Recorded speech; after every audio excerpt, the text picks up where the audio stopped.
다닐 뿐이야. 들어가요, 정말. 진가영 씨.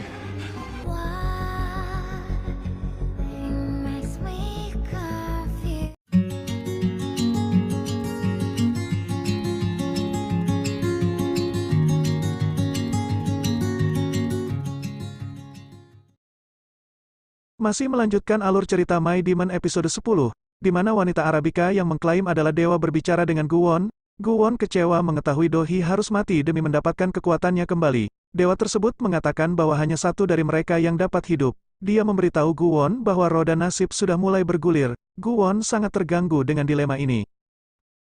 Di sisi lain, Gayong bertemu dengan Seok-hun dan mengungkap identitas Guwon. Dia berbohong jika Guwon tidak memiliki niat baik dengan Dohee dan mungkin ingin mengambil jiwanya. Dia menyebutkan tato itu dan mengatakan jika itu adalah sumber kekuatan Guwon dan mengapa dia membutuhkan Dohee. Seok-hun merasa terganggu dengan informasi baru ini. Dia kembali ke kantornya dan mulai meneliti tentang iblis. Cukuplah untuk mengatakan, dia mendapat informasi yang lebih memprihatinkan. Di tempat lain, keadaan di rumah Sukmin tetap tegang bahkan setelah keinginannya terkabul. Dohee telah menyerahkan warisannya, dan dia siap menjadi ketua baru. Namun, dia terus mengingat hari ketika ibunya membawa pulang Dohee. Dia secara naluriah tahu apa yang direncanakan ibunya dan menandai Dohee sebagai musuhnya sejak pertemuan pertama mereka. Dia kemudian menghapus pesannya dengan Guangchol dari ponselnya, dan Do Gyeon melihat ini di ponsel cloningnya.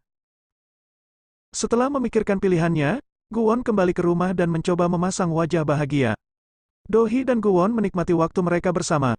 Mereka mencoba menikmati kue asin yang dibuat Dohee, berbicara tentang akhir dunia dan tertidur sambil menonton film. Guwon ingin begadang semalaman, tapi Dohee tertidur. Guwon berbicara tentang ketakutannya kehilangan dia. Dia kemudian membawanya ke tempat tidur, dan dia berbicara dalam tidurnya, memintanya untuk tinggal. Sedihnya, Guwon mengungkapkan jika dia akan pergi ke tempat yang tidak dapat dijangkaunya.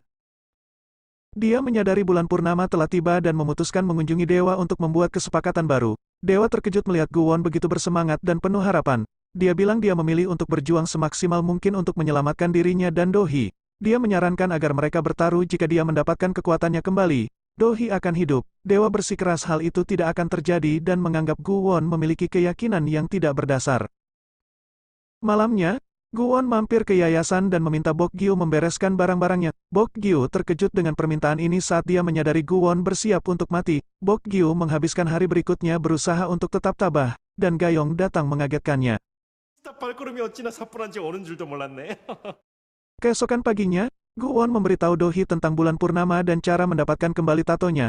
Dohee senang karena ada solusi nyata dan menyarankan agar mereka menggunakan perjalanan ke Sokcho sebagai bulan madu mereka. Dia tidak menyadari taruhannya dalam hal ini. Dia menuju ke kantor dan bekerja setengah hari. Sebagian besar, dia menghabiskan waktunya online tentang Sokcho untuk mencoba menciptakan bulan madu yang sempurna. Kebahagiaannya berumur pendek ketika Gayong menelepon memintanya untuk bertemu. Gayong mengatakan jika Guwon bersedia mengorbankan hidupnya untuk Dohee. Awalnya, Dohee tidak mengerti apa-apa dan berpikir bahwa tato Guwon bisa kembali dengan mudah. Namun, dia menemukan fakta bahwa dia harus mati agar Guwon bisa mendapatkan kembali tato itu setelah diinformasikan oleh Gayong. Gayong bahkan memberikan racun kepada Dohee, meminta agar Dohee menyelamatkan Guwon.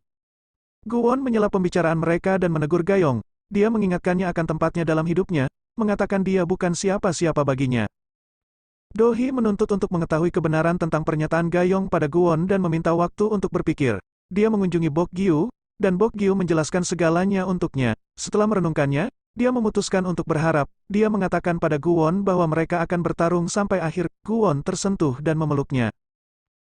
Di tempat lain, Suan terus mengkhawatirkan pembalasan Dohee, sementara Sukmin memeriksa apakah putranya menangani masalah perempuan. Namun, Sera menyela pembicaraan mereka. Meski begitu, tampaknya Sukmin mewaspadai putranya.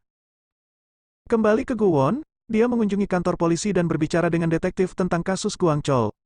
Dia khawatir mereka mungkin mengira dia adalah tersangka dan ingin membersihkan namanya. Dia kemudian mengakui jika dia takut pisau di dada Guangchol adalah pesan untuk dia dan Dohee. Itu adalah pisau yang sama yang digunakan Guangchol untuk menyerangnya. Dia sadar bahwa dia mungkin akan mati malam itu juga saat bulan purnama tiba. Dan karena itu, dia meminta polisi untuk melindungi Dohee. Sementara itu, Gayong mulai terus menyusahkan. Dia mengunjungi Seok-hun dan memberitahunya jika Dohee dalam bahaya dan mungkin akan kehilangan jiwanya. Dia mengatakan kepada Seok-hun bahwa dia memiliki kesempatan terakhir untuk menyelamatkannya selama ritual transfer tato. Kembali ke pasangan kami, Guwon dan Dohee pergi ke pantai dan mencoba bersikap positif. mereka mengenang semua momen mereka sambil menunggu bulan purnama tiba. Saat malam semakin larut, mereka bersiap untuk ritual tersebut. Mereka berharap yang terbaik tetapi takut kehilangan satu sama lain jika keadaan tidak berjalan baik. Di saat yang sama, Seok-hun sedang dalam perjalanan untuk menyelamatkan Do-hee. Bersamaan dengan itu, Suk-min akhirnya diumumkan sebagai ketua baru dalam sebuah upacara besar.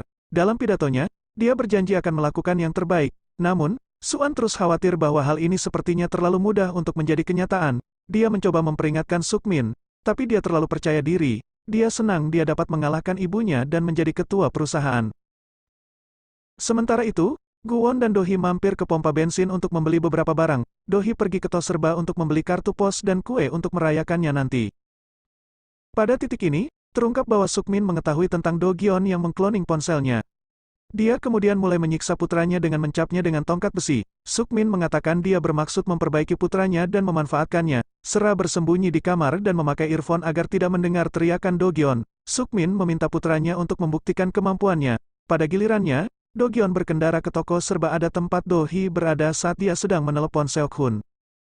Seok-hun mengatakan dia sedang dalam perjalanan untuk menyelamatkannya, tapi dia memintanya untuk menjaga jarak. Ketika hari yang ditentukan tiba, Do-hee bermaksud untuk meminum racun tersebut. Namun, tiba-tiba Do-gyeon datang dan menabrakkan mobilnya.